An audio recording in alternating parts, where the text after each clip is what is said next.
Hello and welcome to a Health Podyssey. I'm your host, Alan Weil. The United States is in the midst of a mental health crisis. Almost a quarter of adults with a mental illness report that their mental health needs are not being met. Now, one factor in the crisis is the limited health professions workforce available to treat mental health conditions. Is there a growing group of mental health professionals who can help meet the need for mental health services? That's the topic of today's episode of A Health Podyssey. I'm here with Michael Barnett, Associate Professor in the Department of Health Policy and Management at Harvard University's T.H. Chan School of Public Health.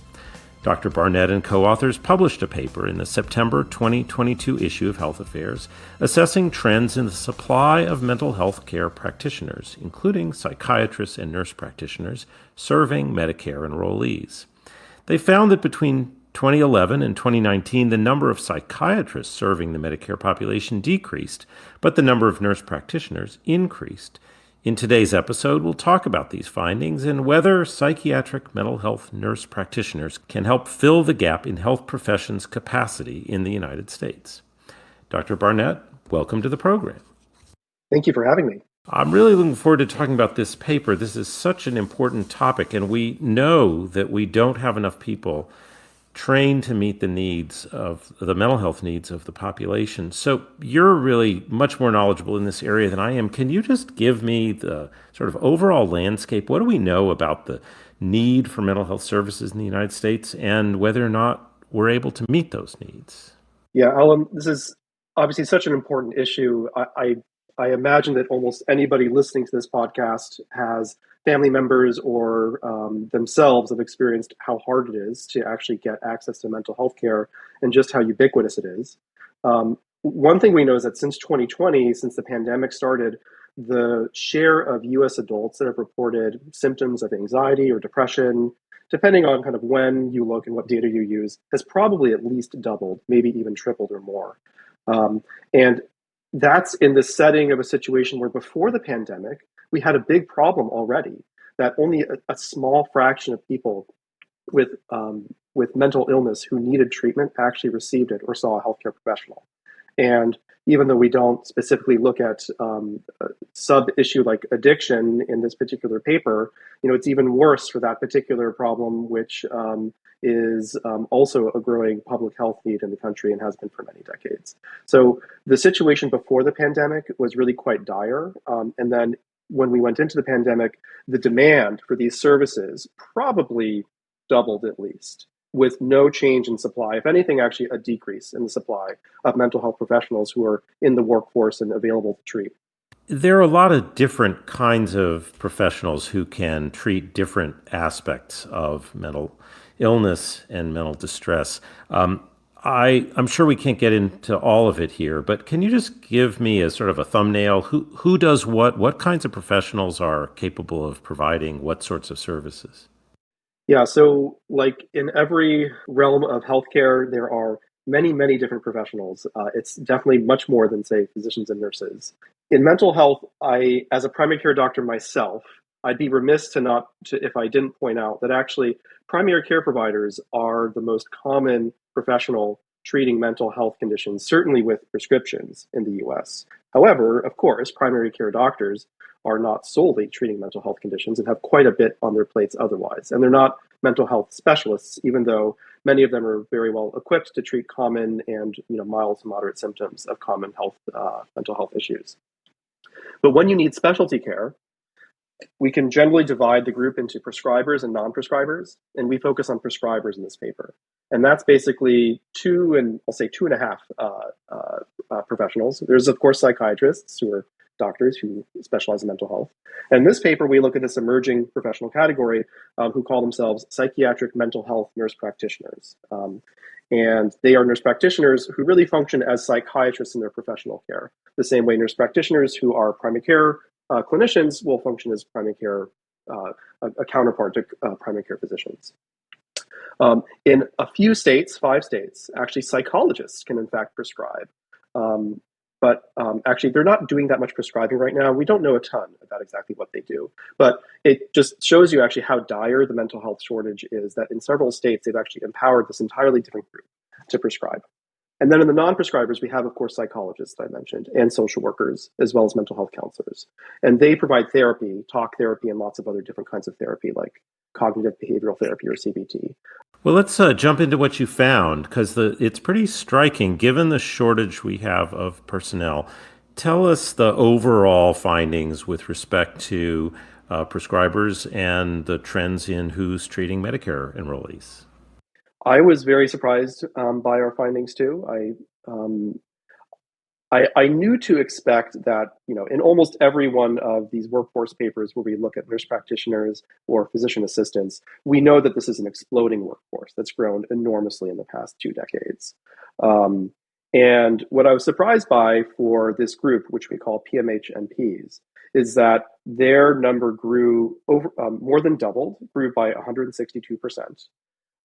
Where during the same period, and this is the part which has been reported in other literature, but was particularly disheartening in the context of looking at Medicare, that there was actually a 6% decrease in the number of psychiatrists who were treating any Medicare patients. And then also, just in terms of the volume of work that they were doing, there's actually a nearly 1/3 drop in just the volume of psychiatrist visits that were happening over this period with Medicare bennies. And this is before the pandemic. So we know that actually this even further undermines the mismatch between supply and demand among anyone in Medicare after the pandemic.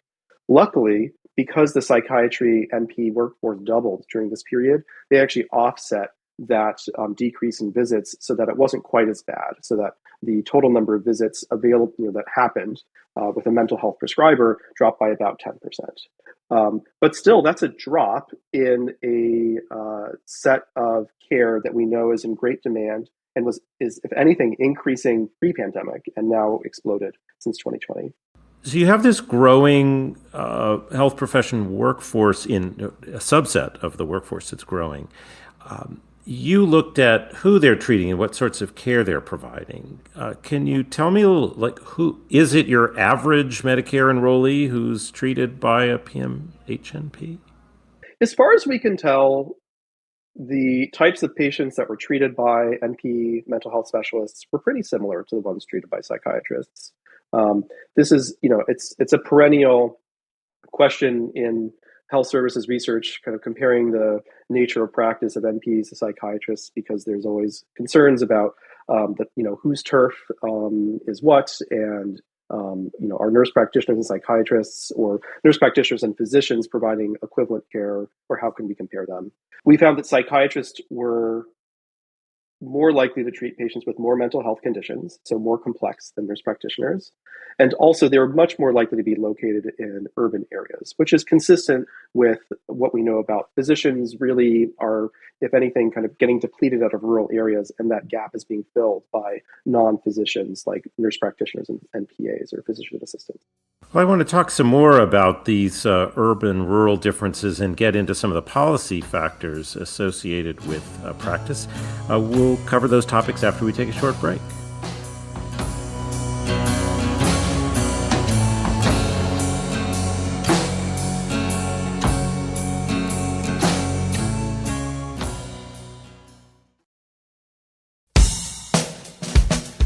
And we're back. I'm speaking with Dr. Michael Barnett about trends in mental health care delivery in Medicare between 2011 and 2019. Before the break, we were talking about the growing role of this group that he refers to as psychiatric mental health nurse practitioners.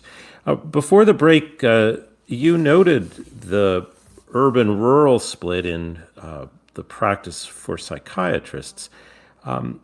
What are you seeing in terms of the urban-rural split for these nurse practitioners? The differences between psychiatrists and nurse practitioners taking care of mental health in rural and urban areas in the U.S. is quite dramatic. What we found is that there are about half as many psychiatrists per 100,000 enrollees in Medicare in rural areas as there were in urban areas. While on the other hand, there are actually about equal numbers of mental health nurse practitioners in rural and urban areas, which means that there are proportionally way more nurse practitioners over time than there are psychiatrists. And actually, what we find is that by 2019, there are basically as many nurse practitioners per 100,000 people, particularly in states that have full scope of practice for nurse practitioners, as there are psychiatrists. So there are parts in the country where if you want to see a mental health prescriber, you're more likely to be able to find a nurse practitioner than a psychiatrist. That's a pretty dramatic finding. And you just referenced scope of practice. This is a topic of long-standing interest in health care. As a policy journal, this is one of the few levers that people actually can pull around workforce. Maybe could you say a little more about first of all, what role that plays and how scope of practice might relate to the availability of services for people, particularly in areas that might have a harder time attracting a psychiatrist? I agree, Alan, that scope of practice has been a major controversy for quite a while now, and it actually shows no signs of slowing down.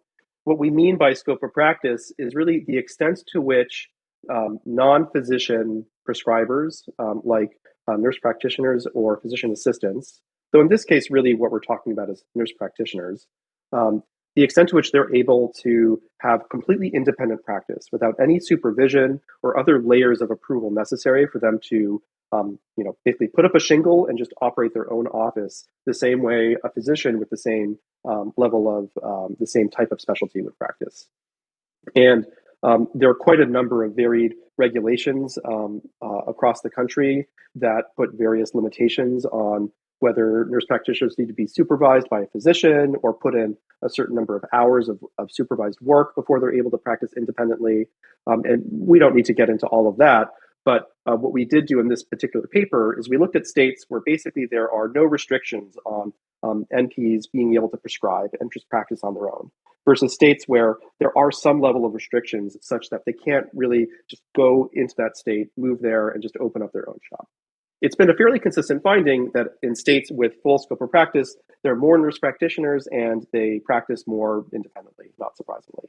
We find a parallel of that in our particular study, and we think it's particularly notable because of just how profound this mental health supply-demand gap is, and the fact that this is one of the few situations where we find that actually, in this specialty care environment, right, this is specialty care, that we have more NPs in a lot of areas in the country than psychiatrists. And to my knowledge, this is really the first situation where we've seen an example of this kind of shift in the workforce. Your study focused on Medicare data. I do just wonder if I could ask you whether you think these findings generalize to the broader population or how both the demand side and the supply side might differ for people who aren't on Medicare relative to the folks you were focused on. My guess is that the findings we have here would be broadly similar, actually, in other insured populations.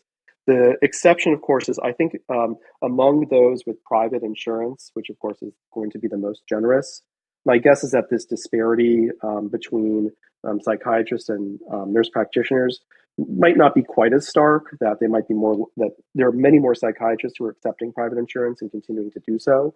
But I think the gap is so profound that, there's also many access problems among those with private insurance because many people have limited networks. And there are also quite a few psychiatrists who only take cash and don't accept any kind of insurance, actually.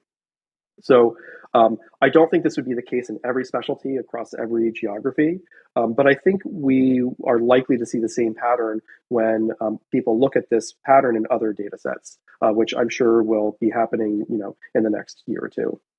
Other than scope of practice, which we've already talked about, are there other policy implications out of this work or your broader research in this area that might be of interest?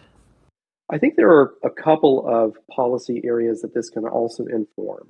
So one policy area is also concerns telemedicine. And we know from my prior work and the work of others that mental health is, the quote unquote sort of killer app in a way for telemedicine, because there's no physical exam inherently necessary in the interaction between a mental health specialist and a patient. And so quite a lot of mental health care pre and post pandemic is actually happening by telemedicine. And it also seems that nurse practitioners are particularly adept at adopting this new technology before the pandemic as well as after the pandemic. So I do wonder in rural areas where actually, even if you have, say, more nurse practitioners than you do psychiatrists, there are many people who could still live, quite a ways away from actually being in person as the nearest nurse practitioner. That actually a policy to facilitate telemedicine access might be even more effective in those areas, and that nurse practitioners might be able to further extend their reach given their adoption of telemedicine. We don't know for sure yet, and that's a question that our group is going to be actively looking into.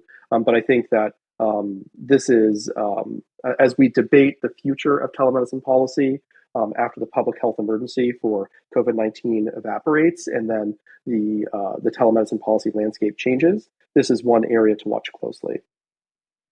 Another policy implication, I think, is also one of the other levers we have in affecting the workforce is the extent to which we provide incentives for clinicians to relocate to rural areas or to provide subsidies for training and for training of nurses and other certificates after nurses graduate from their doctorates. And I think that the trends that we observe imply that we might have we might get more bang for our buck investing in the psychiatric nurse practitioner workforce to encourage them to move to rural areas than psychiatrists who have been in a decades-long exodus away from rural areas that have the largest mismatch between demand and supply, whereas NPs are actually increasingly going to those areas. We may have leverage to further increase that the growth in that workforce by targeting that particular provider population. Well, those all seem like areas ripe for additional work and policy activity. I am curious, as we wrap up here, putting this in the broader context of the increasing role of physician assistants and nurse practitioners, is there just a sort of a sea change here in terms of who's getting care and who's providing care as we shift services away from physicians, and this is just sort of one part of a much broader phenomenon, or do you think the findings you have here are quite specific to mental health? I'd say that there certainly has been a sea change over the past 2 to 3 decades in the rise of non-physician providers like nurse practitioners and PAs. I think one unique aspect of the mental health angle in our paper is that is just kind of how closely matched the supply and availability of NPs are compared to psychiatrists in certain parts of the country. Whereas we still have a situation that even though nurse practitioner and PA, those workforces have grown enormously in other areas, they are still dwarfed by the size of the physician workforce that's providing, say, primary care across the country. But they're very rapidly growing. And so I do think this is part of a sea change where, given the supply bereft status of mental health is particularly relevant there. But part of the reason we're seeing these scope of practice debates continuing to flare in interprofessional conflict between, for example, the AMA and nursing organizations is because I think this sea change is very threatening to the status quo of the current healthcare system. And it's still uncertain, what is optimal for public policy, for population health, for spending, and for just customer satisfaction and how people get healthcare. But it is probably one of the largest changes, I would say, in the healthcare system that is going to be evolving over the next decade. Well, that's really fascinating. It'll be interesting to see. I'll be able to turn to you and colleagues for insights as those trends evolve. Dr. Barnett, thank you so much for the work, for explaining it, for helping us understand this important issue, and today for being my guest on Health Podyssey. Thank you so much for having me, Alan. It was a pleasure. Thanks for listening. If you enjoyed today's episode, I hope you'll tell a friend about a Health Podyssey. Health Podyssey is produced by Health Affairs, the leading journal for health policy research. The team behind the show includes Patty Sweet, Jeff Byers, Julia Vivolo, Sarah Kolk, and Sue Ducat. Like the show? Subscribe to A Health Podyssey on Apple Podcast, Spotify, Stitcher, Google, or wherever you listen to your favorite podcasts. Thanks for listening, and have a great morning, day, or evening.